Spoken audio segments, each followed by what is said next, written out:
And it's a gambling game. You might not get what you thought you asked for. Often you don't.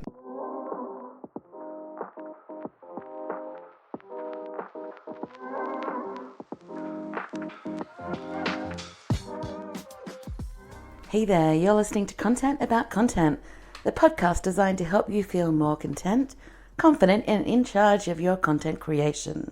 I'm your host, Jen Robson, founder of Engage Agency, a content agency. So let's get stuck in, shall we? So in this episode 2 of Content About Content, we're talking the good, the bad, and the ugly of content briefs.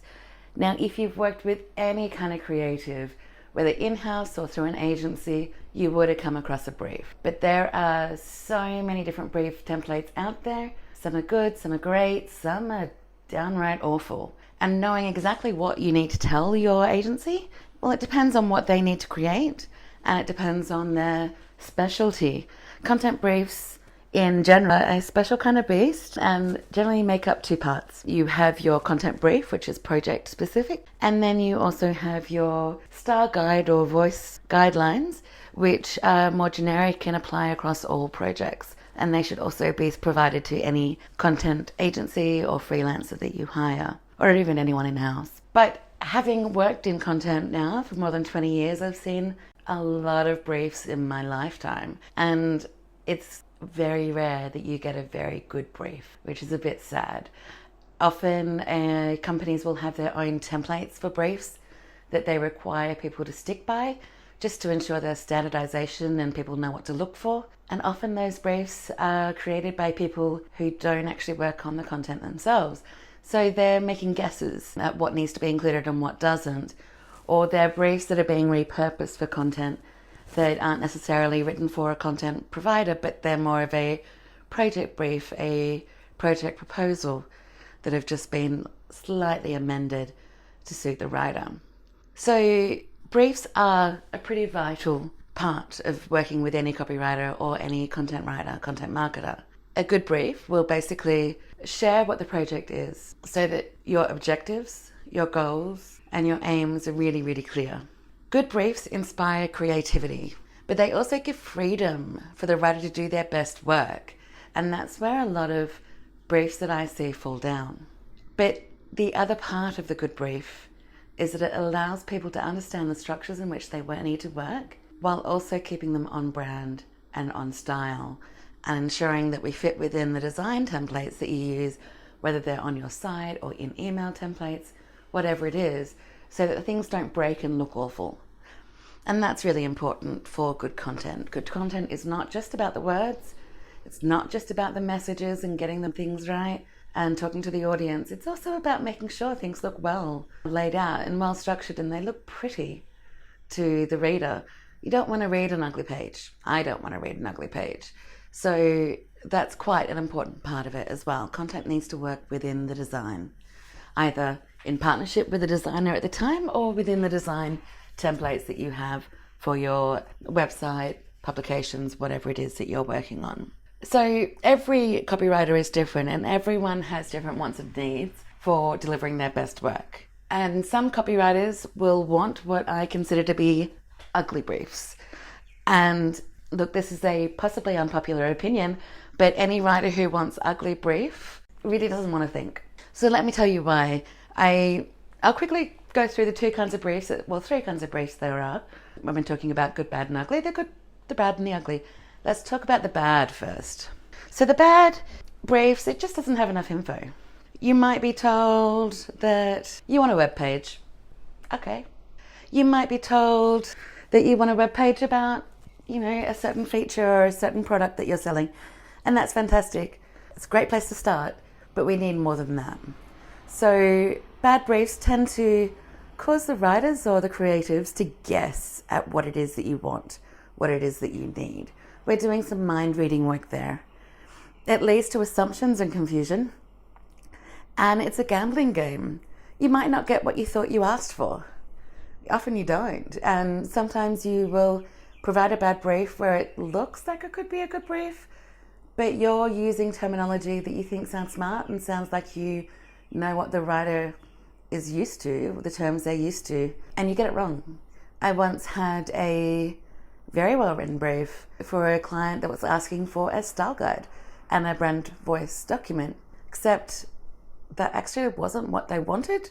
I quoted based on the style guide because that's what the brief was. It was very clear that that's what they wanted, but what they meant, the word that they were actually looking for, was a content plan and a content calendar, which is a completely different beast, and partly my fault for not double checking, but largely them trying to sound smart by using the words that they thought I knew, but not actually understanding the words that they were using.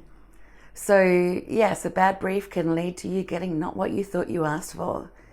And it can also be hard when it comes to your internal reviews, because often stakeholders will be looking at the brief to see what it is that your expected output is. And they'll be looking to the brief to see what it is that you are hoping to achieve. And if the brief is a bad brief, if it doesn't have all the details, then they're also guessing. They are also filling in the blanks with what they think you're asking for. They're also mind reading. And they may do it in a different way to whoever it is that is doing the writing. So what they're reading, while it might actually end up being what you asked for, it's not what they think you asked for. So bad briefs, avoid them. You do want to give more info. Do double check with your writers that you're really clear on what it is that you're asking for. Make sure that everyone is on the same page, that they know who they're writing for, who the audience is, and what it is that you need to deliver and why. Ugly briefs, these are the worst of the worst. These give me nightmares and cause intense problems. And ugly briefs are actually the ones that are caused by people trying to go above and beyond. They're trying to answer every single question you could possibly have, provide every single detail you could possibly ask for, all in one page before you ask for it. Here's the thing though, when it comes to a brief, when you're given all of the information, the general rule is that you're meant to provide all of the information that's in the brief in the final output. You're saying that your page requires links to this blog post and links to that blog post, and also a call to action to contact and a call to action to email, a call to action to book in the calendar, a call out about this feature and that feature. And some of these briefs do have all of that and an awful lot more. It ends up a very convoluted output and a page that doesn't really serve anyone. So ugly briefs, they stifle creativity. You're basically handing over to a copywriter or a content marketer a fill in the blanks template. You're saying, here's the words I want, just make them sound good. And that's something that they can do if you do know exactly the story to tell, they can do that, but that's basically a copy editing task. But that's not what you want out of a copywriter.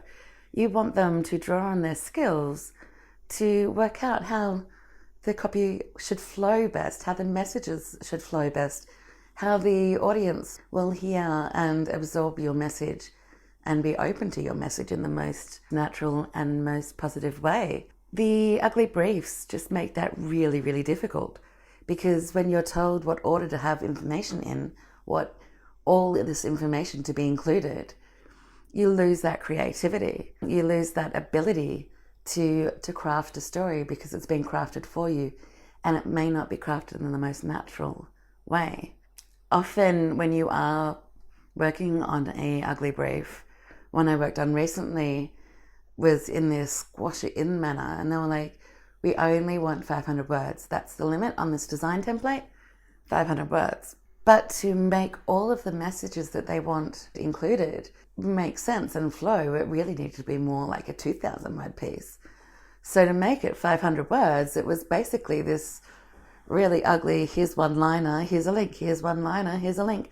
And it wasn't the purpose or the objective of the page. It wasn't a menu page. It wasn't a, let's point you in the right direction page. This was actually meant to be a sales page. So it didn't achieve the objectives, and it couldn't, just because of the nature of the brief. And I guess a simplistic way to describe an ugly brief is like a IKEA construction manual or instruction manual. This goes here, this goes there. You all get the same thing out the end, looking exactly the same, exactly as you expected, There's no difference. House to house, everyone has the exact same thing, built in the exact same way. Yes, it's sturdy, but it's got nothing unique to it. And you're not getting the best out of the writers. You're asking a carpenter to build an IKEA bookshelf. And why would you pay for that? Why would you hire someone of those skills to do that? So let's get into what a copywriter might ask for. If they are asking for ugly briefs, I'd ask you to just think about if they are the right fit for your company, if they're the right fit for your project. Often you do get great writers who ask for ugly briefs that are asking for all of those details. And those people are very word-focused writers. And they can be fantastic writers, but they just don't think very well. They're not thinking about the bigger picture and how it all ties in. They're expecting you to do that for them. And that's fine if that's what you want to work with. But if you want to work with someone who's going to bring the best of their content expertise and years of experience to the table, then you do want to be providing the freedom and providing details through a good brief that allows them to go, okay, I see what it is that you're trying to say. I see who you're talking to. I see what you want to achieve here. Now let's see how we can do this the best way and do that thought for you. That's not necessarily something that you need to think about if you're running and hiring a really great copywriter. And it's not something you should have to. That's their specialty. So when I'm hiring copywriters myself, and I do that, sometimes I need to get some support in. I've got a few on deck. I do want someone who thinks about the bigger picture because they then can provide their recommendations and suggestions. They give new insights. They give new thought that, particularly when you're internal in a company or working very closely with one particular client, you might not always think about because you're so tied into what they do and what they achieve, what they sell and what they deliver, and their internal terminology, that you don't see the outside world as well as you used to. So you do want those thinkers who are outside the company to bring those new insights, not just into what it is that you sell and why you sell it, not just into how you should position it, but also into what others are doing in this space, what others, and not necessarily your direct competitor, but others who are tangentially related, what they're saying and how they are communicating and engaging their audiences. But also, what are people looking at absorbing these days? How are they approaching new content from businesses that they want to work with? And that new insight is really, really vital because, I'm not always right. You're not always right. No one is. It's just the nature of humans. Unfortunately, I'd love to be always right. I don't know everything. You don't know everything. So 2 minds, 3 minds, they're always better than one. And that's what a good brief allows you to create. To have more than one mind working on a project, not just one mind and like one writer. You may as well use an AI writer for that. So what do I think a good brief is? So there are main sections that I think are really, really important to a good brief. These things don't have to be very long. My favorite briefs are like a page and a half max. Often you will find as you work with someone more and more that the briefs get even smaller and smaller because they know a lot of the information already and they're able to get to know you and how you work and what you want to deliver. So the key pieces to a good brief, well, firstly is the brand guidelines. So it might be your brand voice, your voice and tone, definitions. It often is pieces about what you believe in, what you as a company are looking to achieve, your mission and your values statement. A lot of that can be found publicly, and that's where most writers will be looking for that information. But your brand voice in particular is very, very important to share with a writer. Some of them, especially stronger writers, will be able to get that sense from your published work already. But if you are looking to break out of your current mold and reposition yourself, then you do want to provide some more guidance there. So that is an important part. Also is your style guide. So your style guide will give them details that you don't want to have to worry about when it comes to reviewing, such as, are all your buttons, are they meant to be title case or sentence case? Are they meant to be all caps? Your style guide will tell them that. Are you using US spelling or Australian spelling or British spelling? grammar, is that British, Australian, US, Singaporean? You need to be very, very clear on those pieces as well. It depends, again, on whether you're a local company or a global company, whether you localize or not. But those are things that your style guide should be covering. Any words that you need to avoid, often legal teams will have very, very strict rules about what words you can and can't use, particularly if it comes to things like guarantees and protections and, money back and refunds and pieces like that. That's going to be highly legally vetted to make sure that you're not breaching any rules or requirements. A lot of that information should be included in your style guide as well, just so that the documents, when they are shared for approval and submission around your company, they already have the requirements met, and it makes it so much easier for you to work with your stakeholders and to build those relationships when you're not handing them over things that they need to fix every single time. So they're the baseline that you should be sharing with every agency, not just content, but any agency that you work with. That's what they need to start with. But then when it comes to the project brief, the brief that you're creating for this specific piece of work that you're looking at, then you want to be a bit more specific. If your company serves multiple audiences, and if you're talking about an enterprise organization, often there are multiple audiences. For a smaller business, it's often just one or two audience segments that you're talking to. But if you are in more of the enterprise space or a larger organization, then often you'll have multiple. It could be, for instance, a bank would have audiences set for their student savings account versus their complete savings accounts versus their credit cards. They'll have a different segment for mortgages and a different segment, obviously, for business banking and the different levels of business banking and the different kinds of businesses that they serve. And each of those audience needs to be clearly defined so that you know exactly who you're speaking to, so that when that audience reads the message, they understand that they're in the right place and it is going to suit them. So the audience for this specific work needs to be defined. It might just be one segment. One rule of thumb, I've come across this too many times, your audience is never everyone.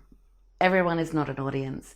You need to be focusing in on who it is that is most likely to resonate with and buy your products and services. So be clear on that. I'm sure we'll cover at some stage how to define your audience. Not today though. So that's one and really, really important piece of your brief. The next piece, we're talking about the purpose. What it is that you want to be achieving through this piece of work. Is this an awareness piece, a brand awareness piece? Are you looking to get people to understand what it is like that you exist? Hear about you, for starters. Are you looking for them to learn a bit more about what it is that you do? Or is it a conversion piece, an acquisition piece? Are you looking to get sales through it? Is it a retention piece where you're trying to keep your customers and help them along? What is it? What is your goal for this piece of work? What's the purpose? Why are you building this? If you have KPIs for it, throw that in as well. Then we want to move into your goals and objectives. And yes, this is again KPI driven. But the piece is here, not just what kind of work it is, not just whether it's conversion or awareness, but what do you want your audience to know? What is it important for them to know at this stage of their buyer journey? What do you need them to know? And what do you want them to do next? There's not much point for any copy you ever create, and I've seen an argument against this, that content marketing should stay in its lane and not include CTAs and calls to actions buttons to next steps. I disagree with that. You need to be providing someone with the next step. Where should they go next? Should they read another article? Should they go and sign up? What should it be that they do next from reading a piece of copy? Whether it's a brochure, whether it's a web page, an email, whatever it is. What is their next step? So that's where you want to be defining that here. So it's what do they want to know, what do you need them to know, and what should they be doing next? Generally, particularly sales focused, you'd only be wanting one call to action there to sign up. But if it's more awareness or across that consideration piece, then there might be multiple places and multiple pieces that you want to be pointing them to learn more. Some more higher priority with buttons, another lower priority with links, whether in context or after a bit of copy. Next piece that is really, really important is the format. This seems quite obvious, but it doesn't always come across. So is it a blog? Is it a video? An email? A brochure? What is it that is being created? And with that, are there any brand requirements around that format? When you're looking at your website, there might be, sometimes there's a left, right kind of flow between copy and images. Sometimes it's just all straight down the page, not as common anymore. And within each of those, I'll call them modules, that's what I tend to call them, even though everyone calls them different things these days. Each of those may have their own limitations. So you might have a section that is limited to 500 characters on a landing page, another section that is limited to 200 characters and needs to be really short and sweet and to the point. And there might be other pieces that really don't have any length requirements at all. So those pieces need to be detailed. If you were looking for a blog and you want it to be a very long thought leadership piece where it's really focused on SEO and driving keyword, trying to improve your rankings on search engines, then those details about that length needs to be included. And that helps people decide what information is needed in that page, because if you're asking for a 500 word post, it's a very different post to a 2,000 word post. It's a lot more to be said, and you can't just stretch it. You need to add in additional information. So that needs to be known up front.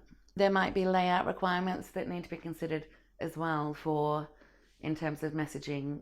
Do you have set requirements where you can only have 3 value propositions in a row on a web page? Maybe it's 4. Different companies have different requirements there. And the web teams aren't always flexible around creating more or cutting down.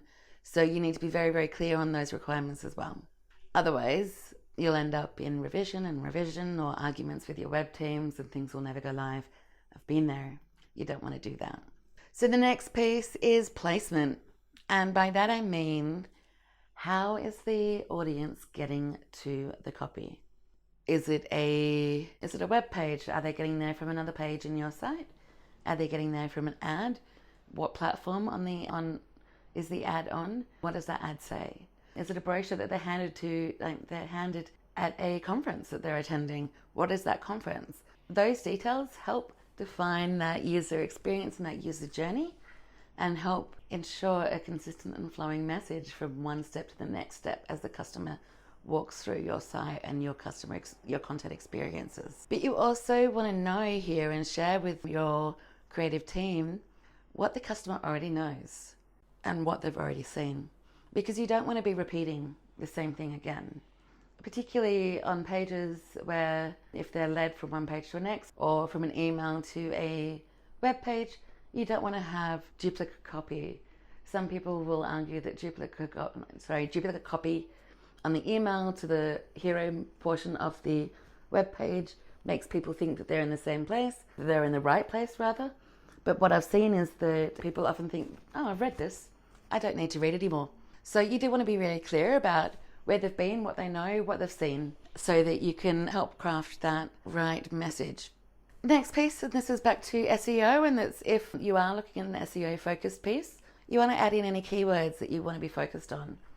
So if there are specific keywords that you're not ranking very well on that you think that this web page should be prioritizing, give those over as well.